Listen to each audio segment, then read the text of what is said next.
በሁለት ወንዶች ማለት ጌዎች ማለት የሚያርጉ ልጆች እኔ አንድ ወንድ እናት አለኝ አንድ ደግሞ ወንድ አባት አለኝ ይሄ ማለት እሱ ልጁ ማን ነኝ ሊል ነው አየው ሁለቱም ወንዶች ናቸው ይሄ ነው የማንነት ቀውስ ነው የሚለው በፍጹም ራሱን አይደንቲፋይ ማድረግ አይችልም ራሱን ኤክስፕሌን ማድረግ ኤክስፕረስ ማድረግ አይችልም በፍጹም አይችልም ጾታ ምንድነው ሲል እናምነት ሲሆን sometimes male sometimes female አንዳንዴ ወንድ ነኝ አንዳንዴ ሴት ነኝ ለልጆች ነው ይሄ የተሰራው መልካሞቹ ከመንገድ እየወጡ ናቸው ክፎቹ ደግሞ ራሳቸው መንገድ ላይ እየተቆጣጠሩት ነው ልቀቁልን ዞር በሉ ያሉ በከፍተኛ ዋጋ እምቢሊሉ በማይችሉት ዋጋ እየገዙ ያወጣቸው ነው ያሉት በግብረ ሰዶም ልምምድ ውስጥ ያሉ ሰዎች የሚሰጣቸው ገጸ ባህሪ በጣም ቆንጆ የሚባል ብዙ ሰው የሚወደው የሚባል ለምሳሌ ሌባና ፖሊስ ቢኖር የሌባውን ገጸ ባህሪ አይሰጧቸውም ለነሱ ነገሩ በጣም እያስፈራ መጥቷል ያ የመንግስታት አጀንዳ ሆነ የቢሊዮነሮቹ አጀንዳ ሆነ ይሄን ነገር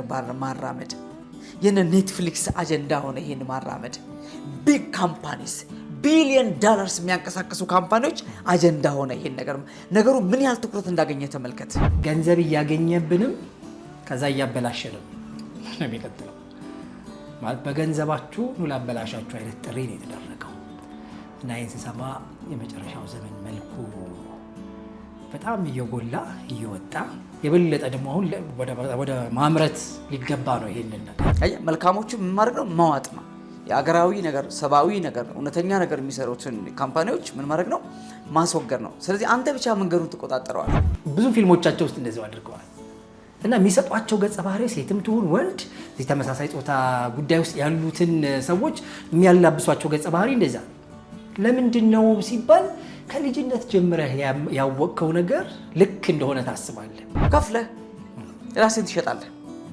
ባህልን ትሸጣለህ እውነትን ትጠላለህ ከእምነት ትወጣለህ ከፍለህ ከቅድስና ትወጣለህ ከፍለህ ኃጢአትን ትለማመዳለህ ማለት እጄን 5 ዓመት በታች ሆነው ስጠኝ ዘመኑን ሁሉ ካቶሊክ አድርገዋል ይላል ምን እያሉ ነው በልጅነት ነው የሚሰራው ይላል ከተባለው ጊዜ ፈጥሮ ነው ማለት ምናልባት ጀነራል አርቲፊሻል ኢንተለጀንስ የተባለው ሲመጣ ሙሉ በሙሉ ሰው ሊሰራ የሚችለው ስራ ሰውን ተክቶ ይሰራል ተብሎ ይጠበቃል ይሄ 10 እስከ 20 ዓመት የሚጠበቅ ጊዜ ነው ተብሎ ነው የጨለማው ዓለም ሳቲስፋይድ የሚሆነው በጣዖት አምልኮ ብቻ ሳይሆን በመስዋዕቱ ነው መስዋዕቱ ግብረ ሰዶም የጨለማው ዓለም ምን ከዚህ የተለየ ሌላ ጥማት ከዋላለው እሱም ይሄ ነው የእግዚአብሔርን ክብር በሚጠፋ ነገር ከለውጡ በኋላ ኢሚዲየትሊ ሳክሪፋይሱ ይሄ ርኩሰት ነው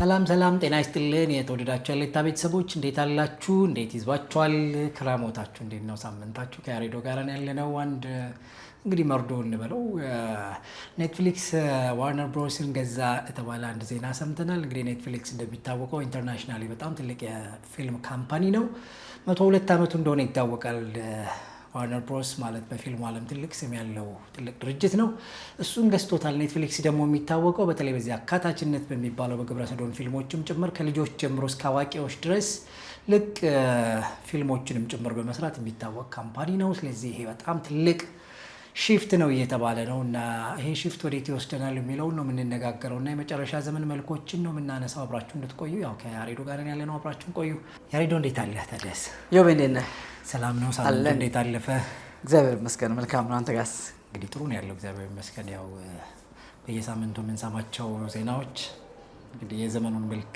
የበለጠ እየነገሩን ስንት ሰዓት ነው የሚለውን ነገር የበለጠ ደግሞ ከሌቱ ስንት ሰዓት ነው እየጠቆሙን በጣም ይመስላሉ እና ሰሞኑን በጣም ተደጋጋሚ ብዙ ነገሮች እየሰማን ነው በተለይ ከዚህ ከግብረ ሰዶም ጋር በተገናኘ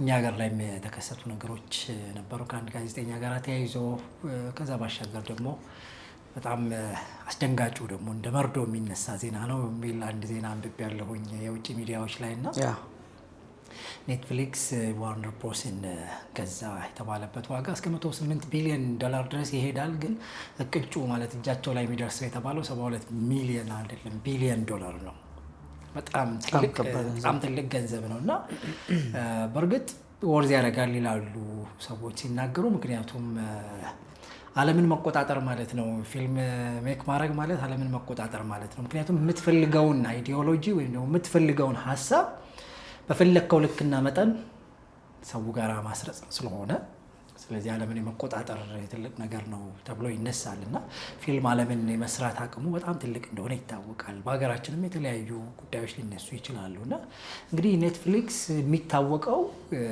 ይሄ አካታችነት አጀንዳ የሚባለው ዋና አጀንዳው እንደሆነ ይታወቃል።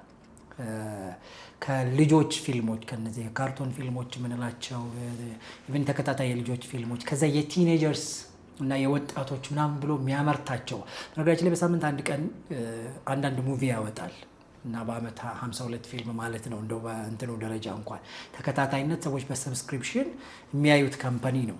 እኛ ሀገርን ጨምሮ በጣም በርካታ ሰዎች ያዩታል። እሱ ይሄ ካምፓኒ ነው እንግዲህ ዋርነር ብሮስን ገዛው የተባለው። ሲገዛው አብሮ ምን ያመጣል የሚለው ነገር ከዚህ በፊት ምን ሲያደርግ ነበረ? ምንድነው ሊያስፋፋ የፈለገው?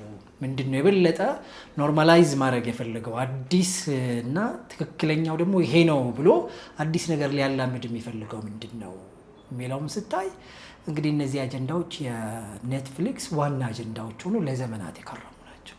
አዲስ አይደለም ለኔትፍሊክስ ማለት ነው እና በጣም አስደንጋጭ ነው።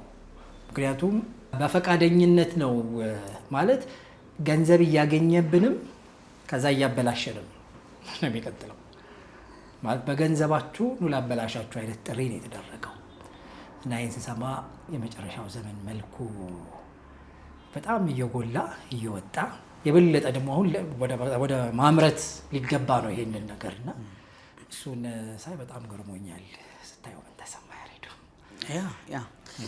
በጣም አስገራሚ ዜና ነው እውነት ለመናገር። ምክንያቱም ለምሳሌ ፊልሞች ድሮ ይሰሩ የነበረበት ሞቲቭ የሀገርን ትልቅነት፣ እድገት ወይም ደግሞ የበላይነት አይደል፣ ሱፕሪማሲ ለመግለጽ፣ ጀግንነት ለማሳየት፣ በኢኮኖሚ የደረሱበትን ቦታ ለማሳየት እና በዚህ ወደ ነዛ ሀገሮች የመሄድ ዝንባሌ ወይም ነዛ ሀገሮችን የመከተል አይነት ነገር ነው። በሀገር ደረጃ ነበር ኢሜጁ የነበረው። የአሜሪካን ፊልሞች በአብዛኛው የአሜሪካንን የአኗኗር ስርዓት ወይም ቴክኖሎጂ ወይም እድገት ምናምን የሚያሳዩ ናቸው። ከአንድ የሚወጡ ፊልሞች እንደዛ አይነት ስትራክቸር ነው የነበራቸው። አሁን ግን ቶታሊ የፊልሙ ኢንዱስትሪ ካራክተር ወይም ደግሞ ካልቸር ቢልድ ማድረግ ላይ እንትን ብሏል ማለት ነው አይደል? ይሄ በጣም አደገኛ ነገር ነው። ይሄ በጣም አደገኛ ነገር ነው። በዛ ላይ ለምሳሌ አሁን ኔትፍሊክስ በራሱ የታወቀበት ካራክተር አለ። የሚሰራቸው ፊልሞች ይታወቃሉ። በጣም ኢሞራል ነገሮች ይወጣሉ። ግን በጣም ቢግ ካምፓኒ ነው። በጣም ትልቅ ካምፓኒ ነው። በዛ አዘር ሳይድ ደግሞ ለምሳሌ ዋርነር ብሮስን ካየኸው በጣም ሪጂዶ ነው። ከእንደዚያ ነገሮች ታቅቦ በጣም በጥንቃቄ የሚሰራ ነገር ነው። አሁን የተያዘው አንተ ባሰመርከው በራስ መንገድ ክፉም ይሁን ደግ ማለት መሄድ ብቻ አይደለም፣ መልካሞቹን ከመንገድ ማጥፋት ነው። መልካሞቹ ምን ማድረግ ነው? መዋጥ ነው። የአገራዊ ነገር፣ ሰብአዊ ነገር፣ እውነተኛ ነገር የሚሰሩትን ካምፓኒዎች ምን ማድረግ ነው? ማስወገድ ነው። ስለዚህ አንተ ብቻ መንገዱን ትቆጣጠረዋለህ፣ አየሩን አንተ ብቻ ትይዘዋለህ ማለት ነው። ሶ አሁን ለፊልም ተከታታይ ትውልድ ስፔሻሊ ከታች ላይ መጣው ትውልድ ከታች ላይ የሚነሳው ጀነሬሽን የመረጃ ምንጩ በፊልም አቅጣጫ የመጨረሻው ቴክኖሎጂ ያለ ሀብት ያለ በፈለከው ቴክኖሎጂ መስራት የምትችለው አንተ ብቻ ትሆናለህ። ሶ በእያንዳንዱ ሙቪ ላይ ታቅዶ የሚገቡ እንደ ቅመም የሚገቡ አይምሮን የሚበክሉ ትውልዱን የሚበክሉ የትኛውንም የኃጢአት ልምምድ በቀላሉ አክሰፕት እንዲያደርጉ የሚያደርጓቸው ነገር ግን ልጆች ታውቃለህ እርስ በርሳቸው ይቀባበሉታል። እንደዚህ ያለ ፊልሞታ የተሻለ አይታሊ ይባባላሉ። ያዩትን ነገር በጣም አድማይር እያደረጉ በጣም ነው እየተደነቁ እየተገረሙ የሚያዋቸው እና ሲምፕሊ ነው የሚገባው። እነሱ ደግሞ እንዲህ ዲፕሊ ገብተው የሚያዩበት የመመርመር ዝንባሌ የላቸውም። ኢንጆይመንቱ ላይ ብቻ ነው ያለው። ግን ነገሩ አብሮ ምን ሆኖ ይገባል ውስጣቸው ይገባል።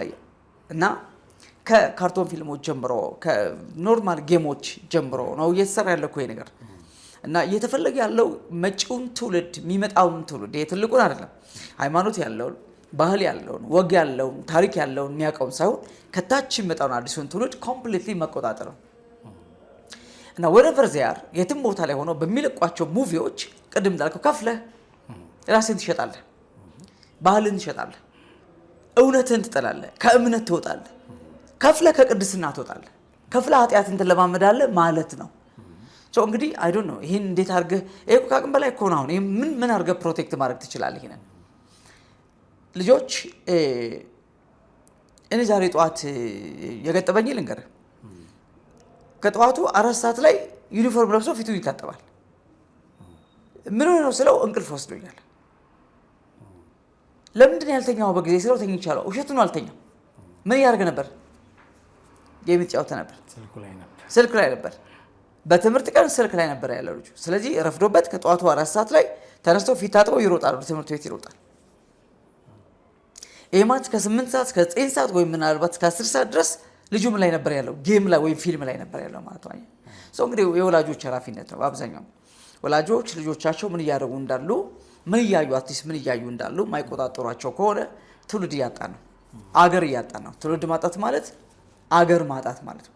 ኦልሬዲ የተሸጠ ሳያውቀው በሌላ ሀገር ካልቸር እንትን የተደረገ ትውልድ ነው የምንፈጥረውና ይሄ በጣም በጣም በጣም አደገኛ ነገር ነው። ግን ቅድም አንተ ብለኸዋል፣ ምን አይነት ዘመን ላይ እንዳለን የት ጋር እንዳለን ሊያሳይ የሚችል እውነታ ነው ብዬ አስባለሁ።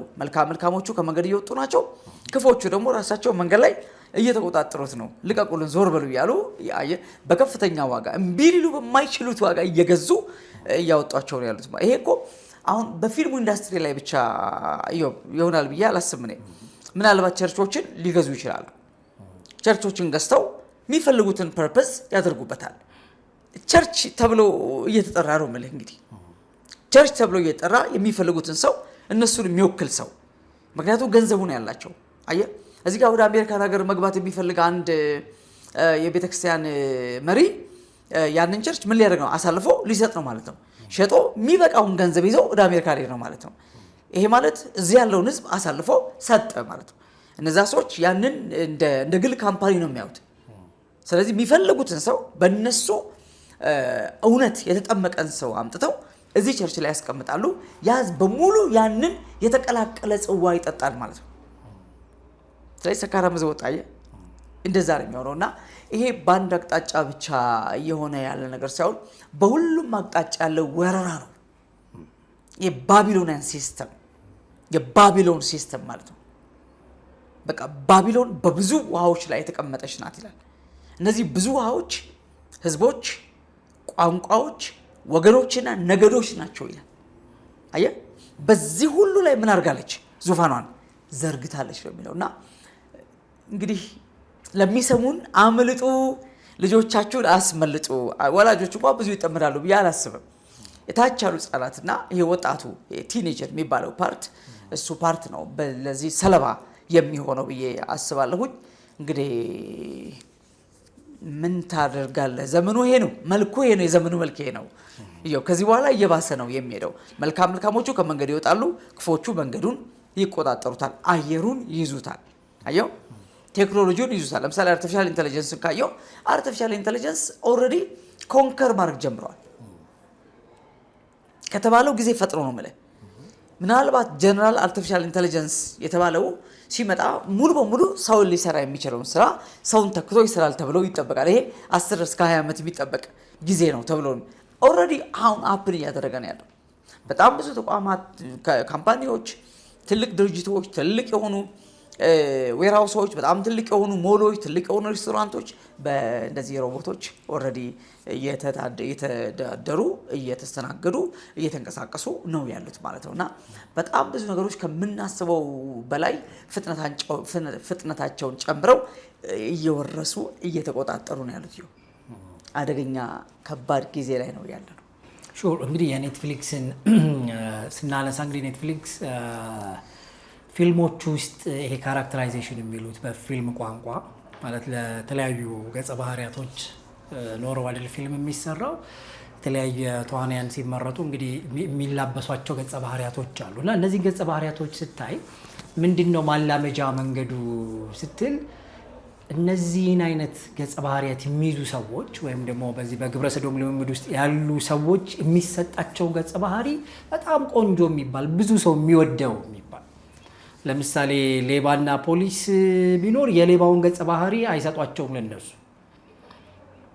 ማለት ፖሊሱ ነው እንደዛ ቦታ ላይ ትክክለኛ ገጸ ባህሪ ተሰጥቶት ከዛ ባሻገር ደግሞ በጣም ፕሮሞት የሚደረገው ገጸ ባህሪው ላይ የሱ መልካምነት ለሰዎች ሲራሩ ለሰዎች የሆነ ነገር ሲያደርጉ በቃ አይደል እዚህ ፊልም ውስጥ ይሄን ካራክተር እንወደዋለን ልንል የምንችለውን ካራክተር የሚሰጡት ለዚህ አይነት ግብረ ሰዶም ውስጥ ላለ ሰው ነው። ስለዚህ ይሄ ምንድነው የሚነግረን ስዕል ሲባል ይሄው ፊልም በልጆቹም ውስጥ አደልትም ላይ ልጆቹም ላይ ነው የሚደረገው። ብዙ ፊልሞቻቸው ውስጥ እንደዚህ አድርገዋል። እና የሚሰጧቸው ገጸ ባህሪ ሴትም ትሁን ወንድ እዚህ ተመሳሳይ ጾታ ጉዳይ ውስጥ ያሉትን ሰዎች የሚያላብሷቸው ገጸ ባህሪ እንደዛ። ለምንድነው ሲባል ከልጅነት ጀምረህ ያወቅከው ነገር ልክ እንደሆነ ታስባለህ ማለት ለልጆቹ ላይ መሰራት ያስፈልገበት ሪዝን በቃ ኒው ኖርማል በቃ ኖርማሉ ይሄ ነው አይነት የሚለው እሳቤ። ስለዚህ እነዚህ አይነት ሰዎች ወይም እንዲህ አይነት ካራክተር ያላቸው ሰዎች ለካ በጣም ቆንጆ ባህሪ ነው ያላቸው፣ በጣም ሶሻብል ናቸው፣ በጣም ደስ የሚሉ ናቸው፣ ከነሱ ጋር ለመሆን የምትመርጣቸው አይነት ናቸው ብለው ያስባሉ።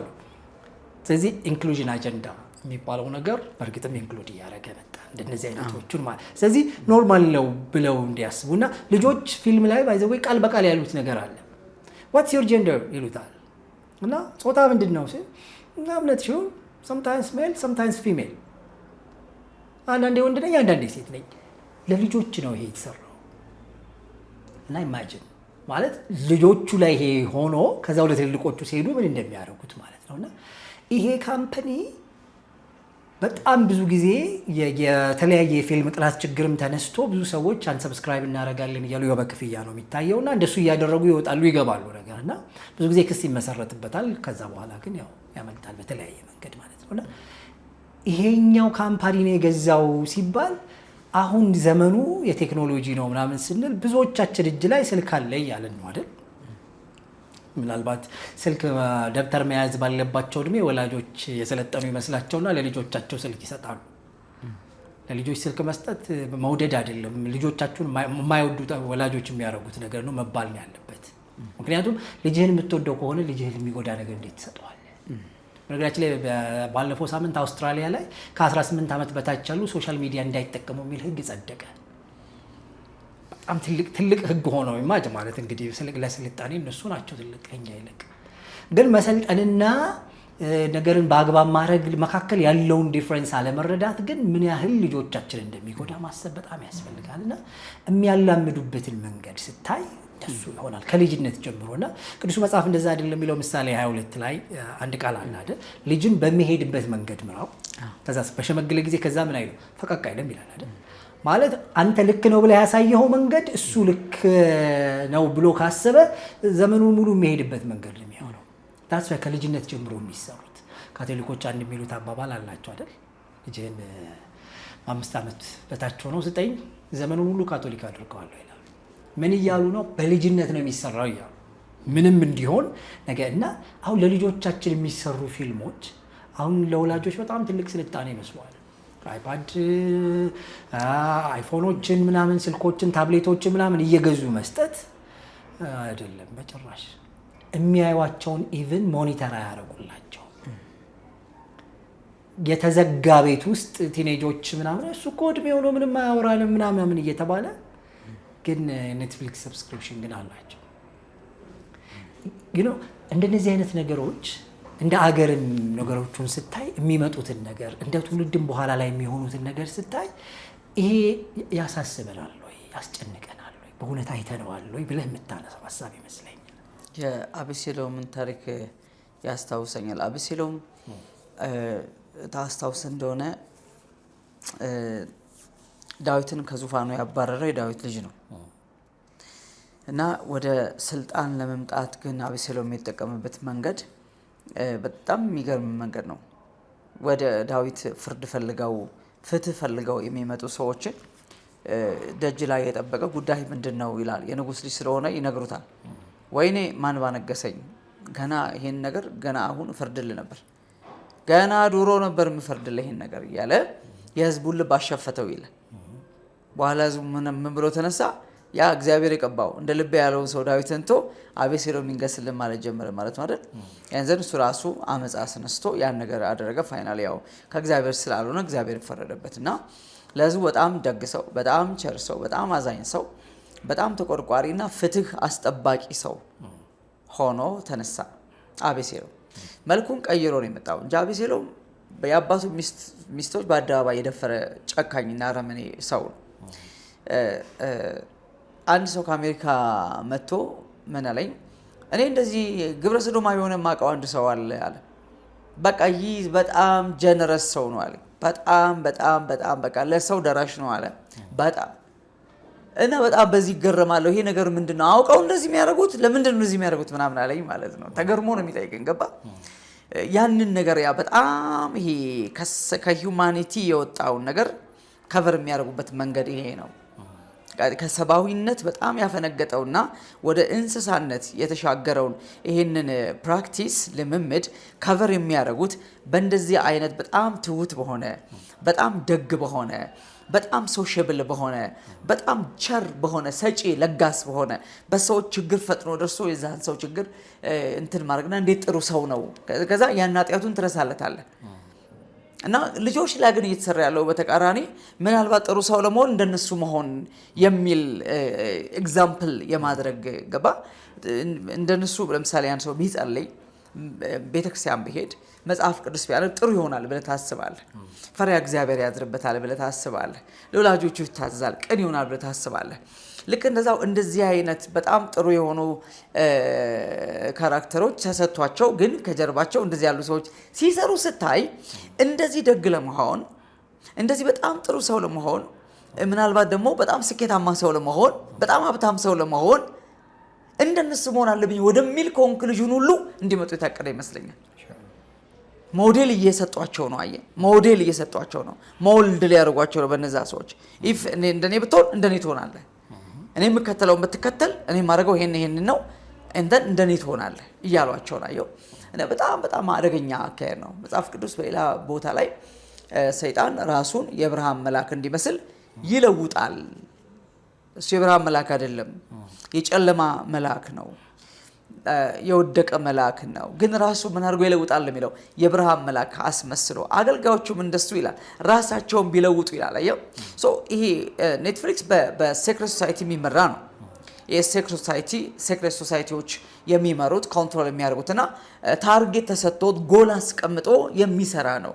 ፕሮብለም ታች ያለው ምስኪን ህፃናት ምንም የማያውቁ ህፃናትና እንዳለው ቅድም ቲኔጀርስ ሲሆኑ ገና ይሄ ካልቸር ግንባታ ላይ ያሉ፣ ካራክተር ግንባታ፣ ዴስቲኒ ግንባታ ላይ ያሉ ሙሉ በሙሉ ቤተሰብ ላይ ዲፔንደንት የሆኑ ምንም ፍርሃት ፊር የሌለባቸው ያገኙትም በሙሉ አሰስገሰሱ የሚያስገቡ ልጆች ሰለባ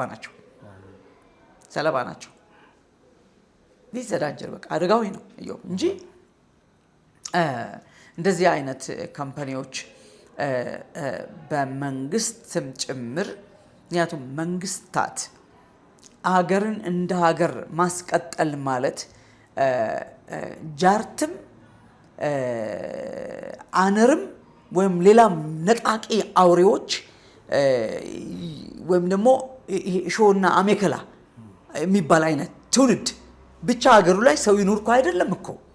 አገር እንደ ሀገር ማስቀጠል ማለት ለሀገር የሚያስብ የሀገር ቫልዩ የገባው የቤተሰብ ቫልዩ የገባው የሰው ልጅ ክብር የገባው ፈሪሃ እግዚአብሔር ያለው ትውልድ ማስቀጠል ማለት ነው።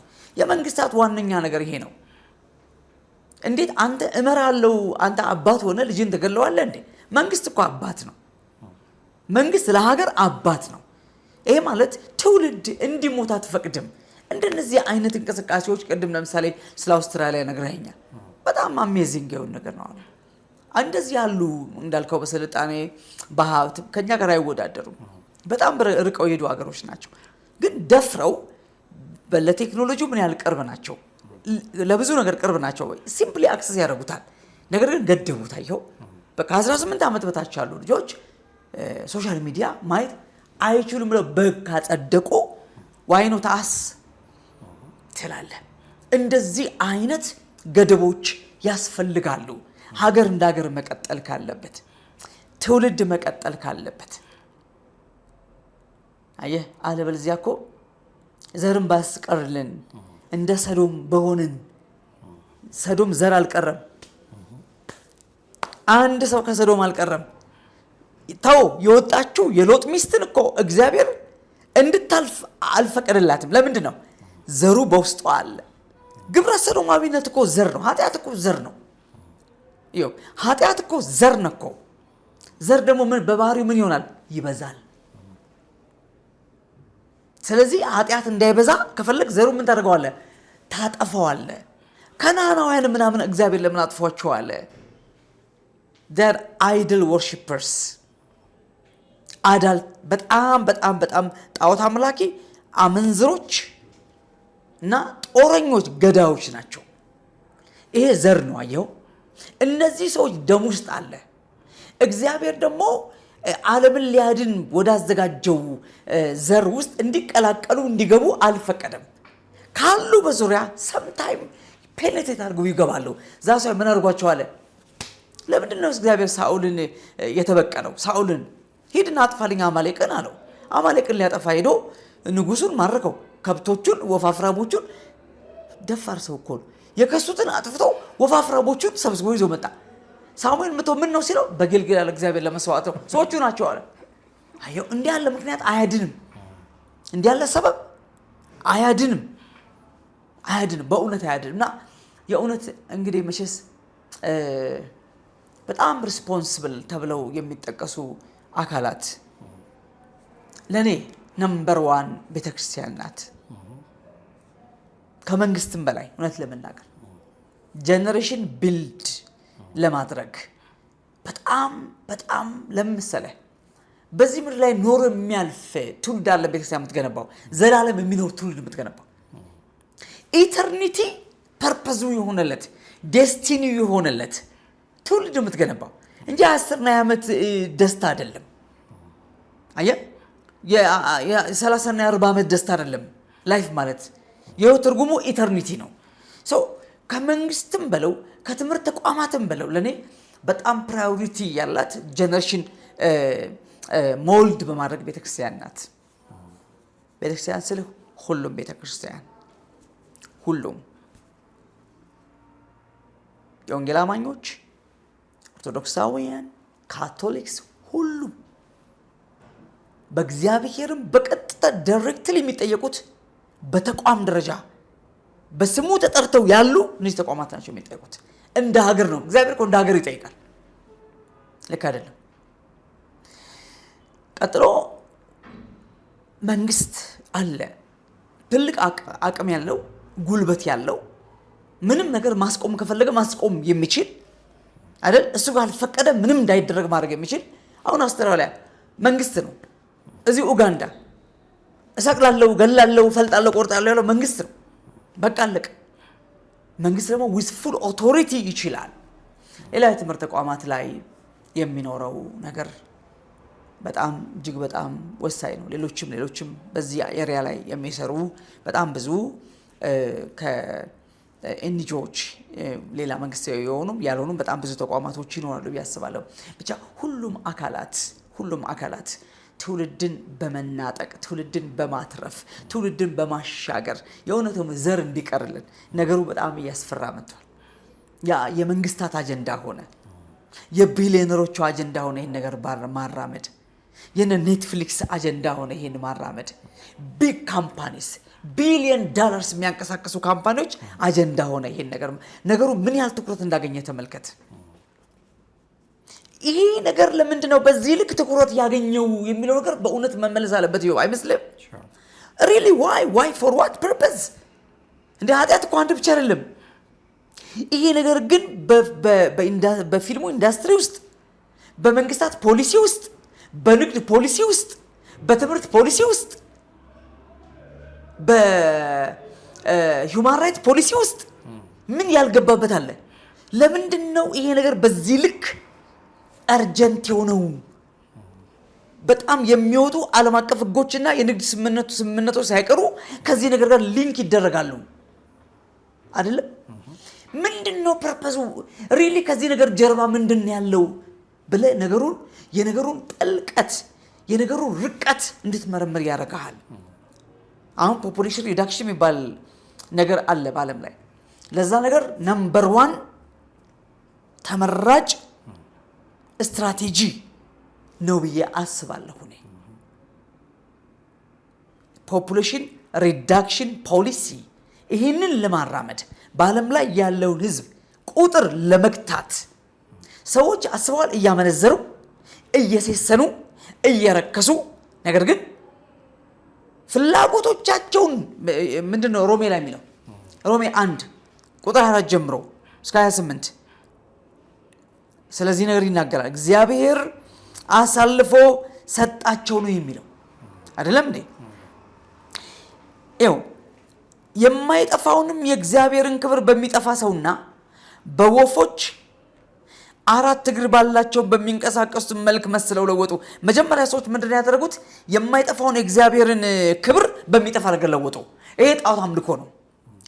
ጣዖት አምልኮ ቀጥሎ ምንድነው የሚፈልገው ነገር ካልከኝ ሳክሪፋይስ መስዋዕት ይፈልጋል። ይሄ መስዋዕት የዚህ ነገር ኢሚዲየት ሪዛልቱ ነው። በጣም የሚገርመው ለምን ቁጥር 24 ላይ ስለዚህ ይላል ምን የእግዚአብሔርን ክብር በሚጠፋ እንስሳ በወፍ በምናምን ጣዖት ነው ስለለወጡ ስለዚህ ምን ሆነ? እርስ በርሳቸው ስጋቸውን ሊያዋርዱ። እንደዚህ ዝም ብሎ አይጻፍም እኮ ይሄ እኮ የእግዚአብሔር መንግስት መርህ ነው። ስለዚህ እርስ በርሳቸው ስጋቸውን ሊያዋርዱ እግዚአብሔር በልባቸው ፍትወት ወደ እርኩስነት አሳልፈው ሰጣቸው። ጣዖት አምልኮ ሳክሪፋይሱ ይሄ ኃጢአት ነው። ታምናለህ? የጣዖት አምልኮ ሳክሪፋይስ መስዋዕቱ ይሄ ኃጢአት። ይኸው የወንድና የሴት ዝሙት አይደለም፣ ይሄ ነው ሳክሪፋይሱ። ይሄ መጽሐፍ በግልጽ አስቀምጦታል። ከዚህ ነገር ጀርባ ያለ መንፈሳዊ ሚስጥር ምንድነው ብለህ ስትል የጨለማው ዓለም ሳቲስፋይድ የሚሆነው በጣዖት አምልኮ ብቻ ሳይሆን በመስዋዕቱ ነው። መስዋዕቱ ግብረ ሰዶም ያው ግልጽ ነው። የእግዚአብሔርን ክብር በሚጠፋ ነገር ስትለውጥ ጣዖት አምልኮ ነው። ስለዚህ እግዚአብሔር አሳልፎ ሲሰጥ ኢሚዲየትሊ የምትሄደው ወዴት ነው? ወደዚህ ርኩሰት፣ የዝሙት ርኩሰት ነው የምትገባው። እና ይህም የእግዚአብሔርን እውነት በውሸት ስለለወጡ አለና በፈጣሪም ፋንታ የተፈጠረውን ስላመለኩና ስላገለገሉ ነው ጣዖት አምልኮ። እርሱም ለዘላለም የተባረከ ነው አለ። ቁጥር 26 ደግሞ ስለዚህ ያለ እንደገና አሁን ደግሞ መልሱ። ስለዚህ እግዚአብሔር ለሚያስነውር ምኞት አሳልፎ ሰጣቸው ብሎ ደገመው። አየህ፣ ሴቶቻቸው ለባህሪያቸው የሚገባውን ስራ ለባህሪያቸው በማይገባው ማለት ሴቶቹ ወንድ መገናኘት ተው ምን አደረጉ? ከሴት ጋራ ሌዝቢያን ማለት ነው። ወንዶቹ ይናገራል። እንዲሁም ወንዶች ደግሞ ለባህሪያቸው የሚገባውን ሴቶችን መገናኘት ተው እርስ በርሳቸው በፍትወታቸው ተቃጠሉ። ወንዶችም በወንዶች ነውር አድርገው በስህተታቸው የሚገባውን ብድራት በራሳቸው ተቀበሉ ይላል። ስለዚህ ሁለቴ ነው። ስለዚህ ከጣዖት አምልኮ የእግዚአብሔርን ክብር ለጨለማው ዓለም በመስጠት ሰው በክህደተ እግዚአብሔር ሲገባ ቀጥሎ ኢሚዲየትሊ የሚሆነው ትልቁ እርኩሰት ግብረ ሰዶም ነው። አሁን ለፖለቲከኞቹ ወይም ደግሞ ለዚህ ዓለም ቢሊዮነሮች እኛ ብቻ መኖር አለብን ብለው ለሚያስቡ ሰዎች የሚሰጣቸው አጀንዳ ፖፑሌሽን ሪዳክሽን በስቷል የዓለም ህዝብና እንቀንሰው ነው። የጨለማው ዓለም ምን ከዚህ የተለየ ሌላ ጥማት ከዋላለው እሱም ይሄ ነው። የእግዚአብሔርን ክብር በሚጠፋ ነገር ከለውጡ በኋላ ኢሚዲየትሊ ሳክሪፋይሱ ይሄ ርኩሰት ነው ተብሎ በዚህ መንገድ መጽሐፉ በግልጽ አስቀምጦታል። እና መንፈሳዊ ዲሜንሽን አለው። በቃ ትውልድ እንዳይቀጥል፣ ጀነሬሽን እንዲሞት፣ ጀነሬሽን እንዲቆም ያደርጋል። ይሄ ለፖለቲከኞቹና በዚህ ዓለም በጣም ጥቂት ሰዎች መኖር አለብን። ይሄ ምንም የማይሰራው የሚበላው የሚጠጣው በዛ ብሎ ለሚሉ ሰዎች ምክንያታቸው ነው። ለጨለማው ዓለም ግን ምክንያቱ እሱ አይደለም። የጨለማው ዓለም ምክንያት እንደዚህ አይነት ሰዎች በበዙ ቁጥር የእግዚአብሔርን ክብር በሚጠፋ ነገር የሚለውጡ ሰዎች እየበዙ ናቸው። በጣም አመጽ ስለሆነ ቅድም እንዳለው ሰዶምን እግዚአብሔር ዘር ሳያስቀር ነው ያጠፋው። በጣም እግዚአብሔር የሚጸየፈው ነገር ሰይጣን በጣም ይወደዋል አይደል? እግዚአብሔር በጣም ፓኒሽ የሚያደርገውን ነገር ሰይጣን በጣም አፕሪሺየት ያደርገዋል። እግዚአብሔር ትሞታላችሁ አትብሉ ሲል በፍጹም አትሞቱም፣ የሞትም ምን አመጣዋል? እንደውም እንደ እግዚአብሔር ሁሉን የምታውቁ እንደምትሆኑ ስለሚያውቅ ነው። ጭራሽ እግዚአብሔርነትን ሰበከላቸው። አዩ ኦልዌይስ ብርሃንና ጨለማ ተቃራኒ ዳይሬክት ኦፖዚት እንደሆነ ሁሉ የጨለማው ዓለምም የብርሃኑ ዓለም 100% ተቃራኒ ነው። አለቀ። ስለዚህ ቤተሰብ የሚባለው ነገር፣ ጋብቻ የሚባለው ነገር፣ ትዳር የሚባለው ነገር ዶጋመድ ይሆናል፣ ከጥቅም ውጭ ይሆናል። ይሄ እግዚአብሔር ትልቁ ተቋም ኤደን ገነት ላይ የተሰራ ትልቁ ተቋም ነው። እሱን ነው እንዳልነበር የሚያደርገው። ስለዚህ በዚህ ምክንያት ልጆች ይበተናሉ፣ ሜዳ ላይ ይወድቃሉ። በሁለት ሴቶች መሀል ባልና ሚስት ተብለው በሚኖሩ ሁለት ሴቶች መሀል የሚያድግ ልጅ ደግሞ ታውቃለህ አዳፕት ያደርጋሉ፣ ልጅ ይወስዳሉ። እኔ አንድ ሴት እናት አለኝ፣ አንድ ሴት አባት አለኝ ነው የሚሉት ልጆቹ።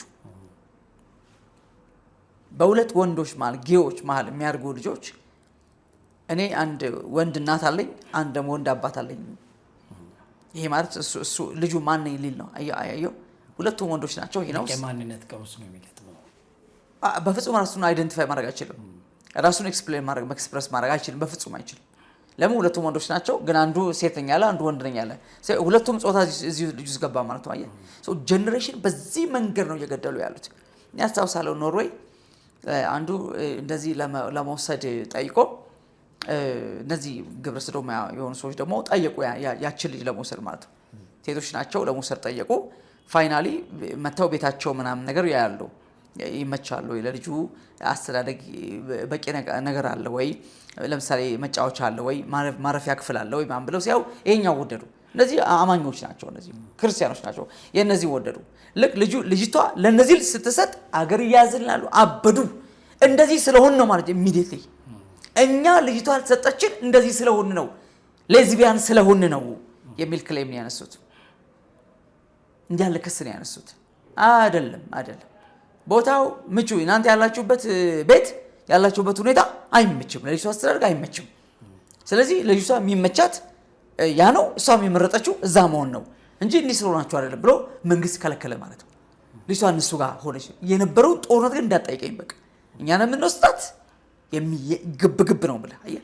ምክንያቱም ምን ሊያደርጓት ወስደው ከዚህ እድሜዋ ጀምሮ እንዴት እንደሚያሳድጓት አስበዋል።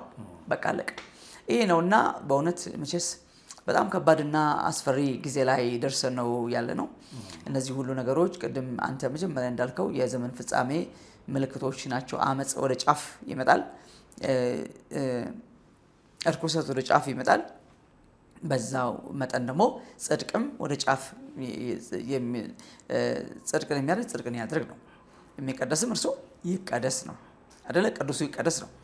ጻድቁ ይጽደቅ ማለት ሞር ጽድቁን ይጨምር ነው። ቅዱሱ ሞር ቅድስናን ይጨምር ነው። አመፀኛውስ በዛው ልክ አመፀው፣ እርኩሰቱን በዛው ልክ እርኩሰትም ወደ ክላይማክስ ይመጣል፣ ቅድስናም ክላይማክስ ላይ ይመጣል። አሁን እግዚአብሔር ልጆች ነጥረው ሊወጡ ዘመን ነው። በጽድቅ እኖራለን የሚሉ ሰዎች ነጥረው ሊወጡ ዘመን ነው። በቃ ሰማዕትነት አሁን አንገት ላይ ሰይፍ አይደለም። ከዚህ ኃጢአት መራቅ፣ ከዚህ በደል አንተና ቤተሰብን ማዳ ነው ሰማዕትነት ማለት። እውነቴን ነው ነገር። ለምን ይሄ ነገር ጓዳ ገብቷል። በቃ ሞባይል ላይ ገብቷል። ለልጅ ሞባይል ሰጣት የከፈትክላት ግን እንደዚህ ያለ ነገር ውስጥ ነው ያለው። አየው። ስለዚህ ተናንቀህ ምናልባት መጀመሪያ አንተ አይተው መስጠት ካለብህ አይተው ካልሰጠህ የሁለትና የሶስት ዓመት ልጅ እያየሽ ልታድግ ነው ማለት ነው። አየው። ቋንቋቸውን እየሰማች ልታድግ ነው ማለት ነው። እና ቅድም እንዳልከው እንደዚህ አይነት አደጋ ተጋፍጦ ነው ያለው። የሚሰሙ ቤተሰቦቻችን ራሳቸውና ልጆቻቸውን እየጠብቁ የሚሰሟቸውም እንደዚሁ ያስጠንቅቁ። ከባድ በሁሉም ነገር ላይ የተቀመመ ነገር አለ፣ መርዝ አለበት እና ተጠንቀው ለይተው መርጠው እንዲበሉ፣ እንዲወስዱ፣ እንዲያዩ፣ እንዲሰሙ አደራ እንላለን ማለት ነው። ዮቤ እንግዲህ እንዳልከው ነው። ጥሩ ማጠቃለያ ነው ያሬዶ ያነሳው። በነገራችን ላይ ሪስትሪክት ማድረግ ይቻላል። እነዚህ ባህሪያችንም ይሁን ከስነ ምግባር ያፈነገጡት ጉዳዮችን ስልኮቻችን ላይ እንዳይደርሱ ማድረግ ይቻላል። ቴክኒካሊ ስራዎች ማድረግ ይቻላል ማለት ብዙ ከባድ ነገር አይደለም። ለልጆቻችን የምንሰጣቸው እቃዎች ላይ መርጠን ማሳየት ያውን በልክ እንጂ እንደው ጥሩ ነገርም ረጅም ጊዜ ማየታቸው በራሱ ከሌላም ነገር ነው የሚያጎላቸው። የኮሚኒኬሽን ችግር ያመጣባቸዋል። ምክንያቱም እንደነዚህ አይነት ኤሌክትሮኒክስ ነገር ጋር አብረው ብዙ ሰዓት የሚቆዩ ልጆች የኮሚኒኬሽን ትልቅ ፕሮብሌም እንዳለባቸው ብዙ ጥናቶች ይናገራሉ። ማለት በቃ የሚያውቁት እዛ ጋር ያለን ዓለም ብቻ ነው። ከሌላ ሰው ጋር መኖር ተዘግቶ መኖር ምናምን የሚባል ሌላ ራሱን የቻሉ ችግሮች ሲጋፈጡ በተለያዩ ጥናቶች ሪሰንት የሚወጡ ነገሮችም እሱን ይናገራሉና ለማንኛውም በልክ ማድረግ ከልጆቻችን ጋራ ከአዳጊ ወጣቶች ጋራ ቤተሰቦች እንትን ማድረግ ማለት ሶሻብል የሆነ ነገሮችን አብሮ ማድረግ እንጂ ለብቻቸው አንድ ክፍል ውስጥ እሱ እኮ እንደው ዘመናዊነት አይደለም። ልጆቻችን ክፍል ውስጥ ተቆልፈው ምን እንደሚሰሩ የማናውቃቸው ልጆች ከክፍሎቻቸው ሲወጡ የማናውቃቸው ሌሎች ልጆች ነው የምንቀበለው። ልጆች ማሳደግ ማለት ትምህርት ቤት መላክ ማለት ብቻ አይደለም። እንፈልጋለን ያሉትንም ነገር ሁሉ መስጠት አይደለም፣ መከልከልም ነው። ወላጅነት ማለት ሪስፖንሲቢሊቲ የምንለው ነገር ይሄ ኃላፊነት የምንለው ነገር በሚያስፈልጋቸው መጠንና ልክ የሚያስፈልጋቸውን ነገር መስጠት ነው እንጂ የጠየቁንን ሁሉና ጓደኞች ይሄ ያላቸው ይሄ ይደረግልኝ ስላሉ ብቻ እነሱ ነገሮች መደረግ የለባቸው። ሁሉ ነገር በልክ እና በአግባብ መሆን አለ። በተለይ ኳሊቲ ታይም በጣም ጥሩ የሆነ ጊዜ ከልጆቻችን ጋር ውሎቻቸውን የምንጠይቅበት እንዴት ናችሁ የምንባባልበት ነገር ያስፈልጋል። አሁን ወላጆች ትልቅ ሰክሰስ አድርገው የሚያስቡት ትልቅ ምናልባት ኢንተርናሽናል ስኩል ወይም ደግሞ በጣም ብዙ ብር ተከፍሎ የሚማሩበት ትምህርት ቤት ልጆቻቸው ይሄዳሉ። ምን እንደተማሩ አያውቁም። ማስጠኝ ነው ያላቸው። ባልና ሚስት ምናልባት ቀኑን ሙሉ ሲሰሩ ይውላሉ። ማታ እራት ላይ ምናልባት ከተገናኙ እሱ እንደዛ ይሆን። አንዳንዴ አባታቸውን አባቢን ካገኘሁት 1 ሳምንት አለፈኝ ሲል አንድ ልጅ ሰምቼ ደንግጫለሁ። መንገድ ላይ እየሄድኩኝ አንድ ቤት እየኖሩ ማለት ነው። ስለዚህ እንደነዚህ አይነት ነገሮች ለእንደነዚህ አሁን ለምንላቸው ነገሮች አጋላጭ ናቸው። ፍላጎቶቻቸውን የሚያሟላላቸው እኛ ልገኝ ስንላቸው የሚገኝላቸው ሌላ አካል አለ። እሱም ሊያበላሻቸው እንጂ እንደኛ በትክክል እየሳሳላቸው ወደ ትክክለኛ መንገድ የሚመራቸው አይደለም። ስለዚህ ይህንን አይ ቲንክ ትልቅ ጥንቃቄ ማድረግ አለብን። ያሬዶ ከልብ እናመሰግናለን። ተመልካቾቻችን ሀሳባችን ይሄ ነው የነበረው። እንግዲህ መምረጥ እንችላለን። ምክንያቱም ከፍለው በእኛው ገንዘብ ነው እና ባለጋችሁ የሚሉት በእኛው ገንዘብ ነው ኢሞራል የሆኑ ነገሮች እናስደርጋችሁ የሚሉት እና ለማንኛውም ወላጆችም አዳጊ ወጣቶችም የምታዩትን ምረጡ፣ ከምትሰሙት ተጠበቁ እንላለን። አብራችሁን ስለነበራችሁ ከልብ እናመሰግናለን። በቀጣይ እንገናኛለን። እስከዛው ሰላም።